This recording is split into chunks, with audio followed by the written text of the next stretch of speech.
శ్రీ మహాగణాధిపతి నమః. శ్రీ గురుభ్యో నమః. ఆంజనేయ భుజంగ స్తోత్రం.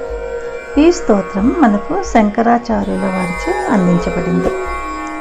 ఈ స్తోత్రాన్ని మనము ప్రదోష వేళల్లో లేదా రాత్రి వేళ కానీ పఠించిన లేదా విన్నా మనము అన్ని పాపాల నుండి విముక్తులమయ్యి రామభక్తులుగా మారుతాము, చాలా ఆనందంగా ఉంటాము అని పెద్దలు చెప్తారు. మీరు మొదటిసారిగా నా ఛానల్ చూస్తున్నట్టయితే మీరు సబ్స్క్రైబ్ చేసుకుని అందరికీ షేర్ చేసి సహకరించండి. నా ఛానల్లో ఆల్రెడీ వివిధ స్తోత్రాలు చేసి పెట్టాను. వాటిని విని భగవంతుని కృపకు పాత్రలు కండి, వివిధ రకాల ప్రయోజనాలను పొందండి. Thank you. శ్రీ ఆంజనేయ భుజంగ స్తోత్రం. ప్రసన్నాంగరాగం ప్రభాకాంచనాగం జగద్భీతశౌర్యం తుషారాద్రిధైర్యం తృణీభూతహేతిం రణోద్యద్విభూతిం భజే వాయుపుత్రం పవిత్రాప్తమిత్రం భజే పావనం భావనానిత్యవాసం భజే బాలభానుప్రభాచారుభాసం భజే చంద్రికా కుందమందారహాసం భజే సంతతం రామభూపాలదాసం భజే పావనం భావనానిత్యవాసం భజే బాలభానుప్రభాచారుభాసం భజే చంద్రికా కుందమందారహాసం భజే సంతతం రామభూపాలదాసం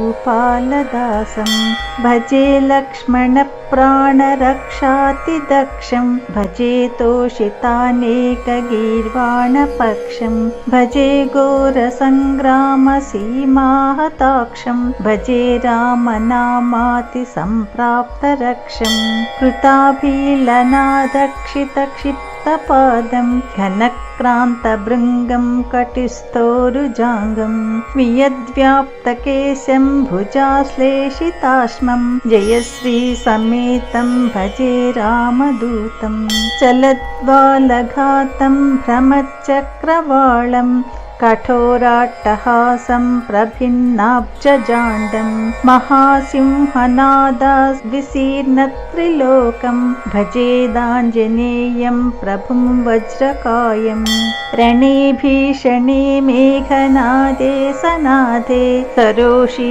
సమారోపణామిత్రముఖ్యే ఖగానాం ఘనానాం సురాణం చ మార్గే నటంతం సమంతం హనుమంతమీ ఘనద్రత్నజంభారిదంభోళిభారం ఘనద్దంతనిర్ధూతకాలోగ్రదంతం పదాఘాతభీతాబ్ధిభూతాదివాసం రణక్షోణిదక్షం భజే పింగళాక్షం మహాగ్రాహపీడాం మహోత్సాతపీడాం మహారోగపీడాం మహాతీవ్రపీడాం హరత్యస్తుతే పాదపద్మానురక్తో నమస్తే కపిశ్రేష్ఠ రామప్రియాయ జరాభారతో భూరి పీడాం శరీరే నిరాధారణారూఢగాఢ ప్రతాపీ భవత్పాదభక్తిం